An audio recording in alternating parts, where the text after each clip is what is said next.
उत्तर प्रदेश उपचुनाव की तारीख जैसे जैसे नजदीक आ रही है, वैसे वैसे मुकाबला और ज्यादा रोचक होता जा रहा है।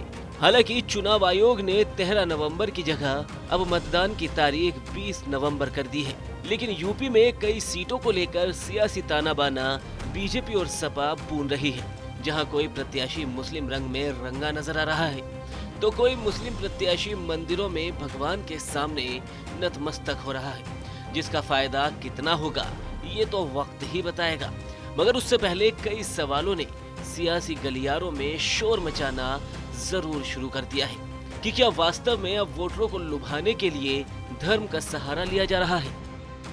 क्योंकि सीसमाऊ सीट से पूर्व विधायक इरफान सोलंकी की पत्नी और सपा प्रत्याशी नसीम सोलंकी की उन तस्वीरों को कोई कैसे भूल सकता है, जिनमें वो शिव मंदिर में जाकर जलाभिषेक करती हुई नजर आ रही है। जिसके बाद खूब बवाल देखने को मिला। बरेली वाले मौलाना शहाबुद्दीन रजवी से लेकर देवबंद तक मौलानाओं और मुस्लिम धर्मगुरुओं ने उनकी आलोचना की और उनके खिलाफ फतवा तक जारी कर दिया। जिसके जवाब में नसीम सोलंकी भी अब खुलकर सामने आ चुकी है। वो कह रही है कि वो सभी धर्मों का सम्मान करती है, लेकिन जो लोग आज बोल रहे हैं पिछले वो 2 सालों में कहां थे। वहाँ के लोगों का कहना है कि आपके ससुर हाजी मुश्ताक जो थे वो भी गए, लेकिन कभी मंदिर के अंदर नहीं गए थे। आपके पति इरफान सोलंकी भी वहाँ पे गए हैं, उन्होंने तो जीर्णोद्धार कराया था उस मंदिर का, और लेकिन उसके बावजूद वो भी अंदर नहीं गए थे, लेकिन आप अंदर चली गई। तो कहीं ना कहीं इसके पीछे वोटों का खेल है। नहीं नहीं, ऐसा नहीं है। मुझे देखिए, मैंने पहले भी बोला है कि मैं पहली बार आई हूँ आप लोगों के बीच में। मुझे कोई बहुत ज़्यादा इसकी नॉलेज नहीं थी, जानकारी नहीं थी। मुझे जो ले गए थे उन्होंने बोला कि आप ऐसा करिए, तो हमने करा। बाकी देखिए, हर धर्म को हम सम्मान करते हैं, हम उनकी जो इज्जत करते हैं। हमने वहीं से निकल के गुरुद्वारे भी गए थे। आप उस चीज़ को नहीं आप हाईलाइट कर रहे हैं ना। सिख समाज ने इस चीज़ का कभी विरोध करा। मुझे आशीर्वाद वहाँ पर भी मिला।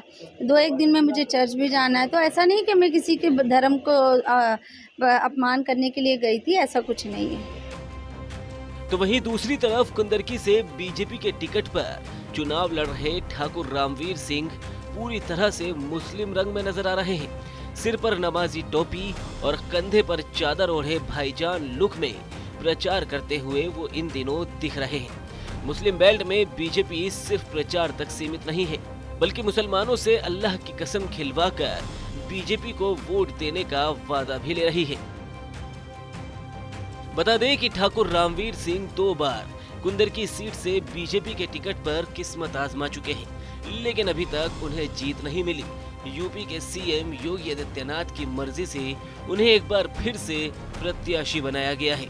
तो वहीं बीजेपी प्रदेश अध्यक्ष भूपेंद्र चौधरी को कुंदरकी चुनाव का प्रभारी बनाया गया है।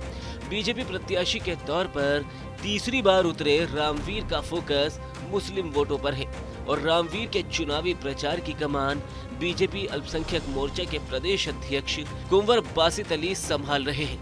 क्योंकि इस सीट पर 64% के करीब मुस्लिम मतदाता है।